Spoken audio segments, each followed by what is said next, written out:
Today we're diving into one of the biggest questions in tech right now. Why are foldable phones suddenly exploding again in 2025? And more importantly, are they finally worth buying? Because for years foldables were seen as futuristic but fragile, exciting but too expensive, cool but not practical. But 2025 has changed the entire conversation.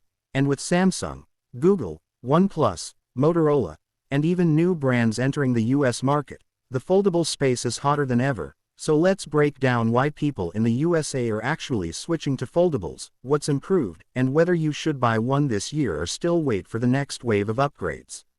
The first reason foldables are trending again is durability, because the biggest complaint from users in the past was that the hinge was weak, the crease was distracting, and the screen felt like plastic. But 2025 models have completely changed that, giving us stronger ultra-thin glass, hinge systems rated for over 400,000 folds, and crease designs that are almost invisible depending on the angle, and this is something you can actually see in real-world usage. People are reviewing these phones on TikTok, Instagram, and YouTube, saying they finally feel like solid everyday devices instead of experiments.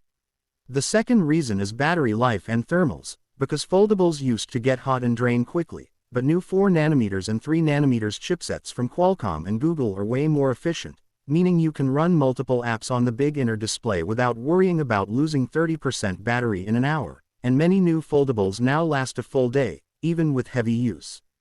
Another huge reason for the 2025 hype is software optimization.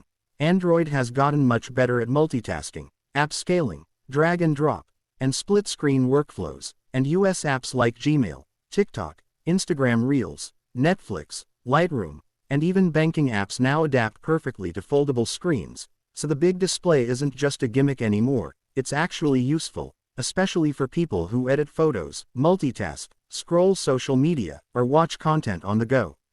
But the biggest game changer is that foldables have finally gotten cheaper. Flagship models are still premium, but we're now seeing mid-range foldables launching under $999, and some deals in the US even drop prices to around $799. And that makes them accessible to way more people, especially younger audiences who want something new and cool that stands out from normal phones.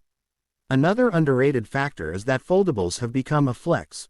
Let's be honest, pulling out a phone that opens into a tablet or a device that snaps like an old-school flip phone but with a massive AMOLED display is still attention-grabbing, and people love that, especially on social media where unique tech gets more engagement. But the real question is, should you buy one in 2025? And the answer finally depends on your needs.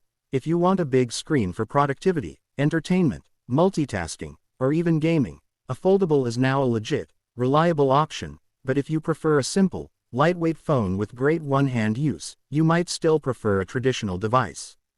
The good news is that foldables are no longer beta tech. The ecosystem is maturing, durability is real, prices are better, and software is finally optimized. So for most people, 2025 is the first year where switching to a foldable actually makes sense. And if you're thinking about upgrading, this year's models might be the right time to try something different. Let me know in the comments whether you'd switch or stick with a flat phone, and subscribe for more quick tech breakdowns like this.